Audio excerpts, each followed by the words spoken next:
Whew, that was a doozy. Man, how long was I in there? Whoa, 2 years? Yeah, that sounds about right.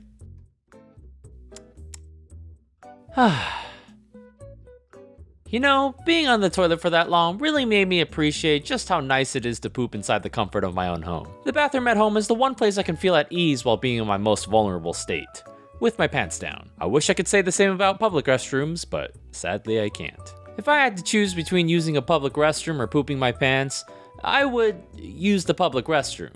Come on guys, I'm not crazy. But still, I wouldn't exactly look forward to it. There have been way too many times in my life where I walked into a public restroom, opened the stall door, and... What happened in here? The way I see it, everyone lies somewhere along the spectrum. The public restroom tolerance spectrum.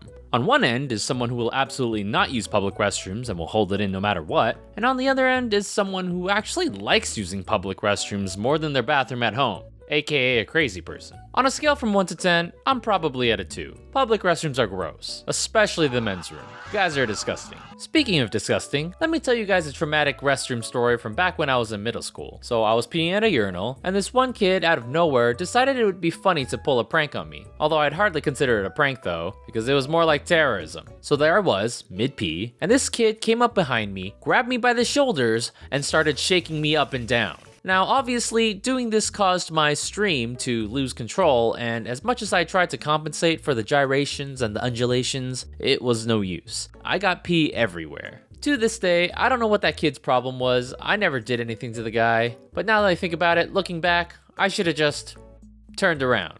That would have taught him a lesson. It's tomfoolery like this that makes the men's restroom so gross. Some of my female friends claim that women's restrooms can be just as bad as men's, but I'm sorry, there's just no way that's possible. Now, I'm no woman, but I think it's safe to assume that they sit down for all of their activities, meaning no aim is involved. Plus, girls don't even poop, so how bad can it be? But ladies, feel free to enlighten the rest of us in the comments below. Some guys watching this video right now might question my manhood for admitting this, but when I'm at home, I too like to pee sitting down. Now, as great as it is being able to pee standing up, I'm not gonna voluntarily risk inflicting splash damage on myself in my own bathroom when I don't have to. You know what I mean, right guys? When the micro pee droplets deviate from the mainstream and land on your legs and feet? Whenever that happens, I can't help but to think that I might as well have just peed my pants. It would have saved me the energy. Plus, why are you in such a rush, guys? It's your break time. Might as well sit down, relax, and enjoy it while scrolling through a couple of memes. Can't do that while standing up, right? So for these reasons, peeing while sitting is better than peeing while standing, and I'm not weird for doing it. Thank you for coming to my TED Talk. But just so we're clear, that's just at home, okay?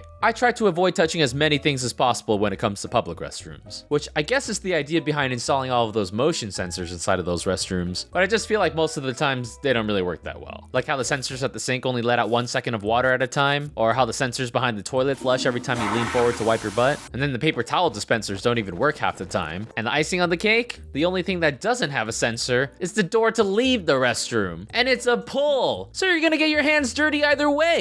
If you're watching this video right now and you have the power to make changes to a public restroom, install one of these bad boys. Now, I was gonna complain about those huge gaps they have at the bottom of the restroom stalls, but I watched this video that said that they make them like that so that they're easier to clean, and also to discourage people from doing weird or illegal things inside of the stalls. This isn't what it looks like. So I guess it's a good thing that they have them, but I still feel like it's kind of awkward to have them there. Like one time I was taking a dump at work and my coworker came into the restroom and he said, "Billy? Is that you?" I guess he recognized my shoes from the bottom gap or something, but like, why did he have to do that? I mean, is that really the best time to spark up a conversation when someone's in the middle of pooping? So, did you end up finishing those reports yet? Back in college, when I still lived in the freshman year dorms, we had to share the men's room with like 10 to 15 other guys. And there's this one guy who always took really long poops. I'm talking like 30 minutes to an hour. And there were only 2 stalls in the restroom, so whenever you went to go take a poop, there was like an 80% chance that he was in the next one over. And you always knew it was him because of his size 15 shoes. Whenever the toilet was clogged, it was just very obvious that he was usually the culprit because of the size of the poops that caused the clog. Well, let's just say they matched the size of his shoes. Oh, that's real nice. So as bad as public restrooms are, at least we have them. And at least none of us live in China. I've actually been to China before. Granted, it was a really long time ago, but I distinctly remember how a lot of the public restrooms were just giant holes in the ground. And you can see everyone's business from like 3 months ago. I wonder if anyone's ever fallen in one of those holes before. Sorry for not uploading in 2 years. There's a very good reason for it, and it's that I didn't feel like it. Just kidding, I was busy getting my life together. But I'm happy to say that more or less, I did get it together. And I'm happy to be back, talking about poop. Remember to like and subscribe if you want to, and leave your craziest pee-pee poo-poo stories in the comments below. With that, thanks for watching, and I'll see you in the next one. Be better.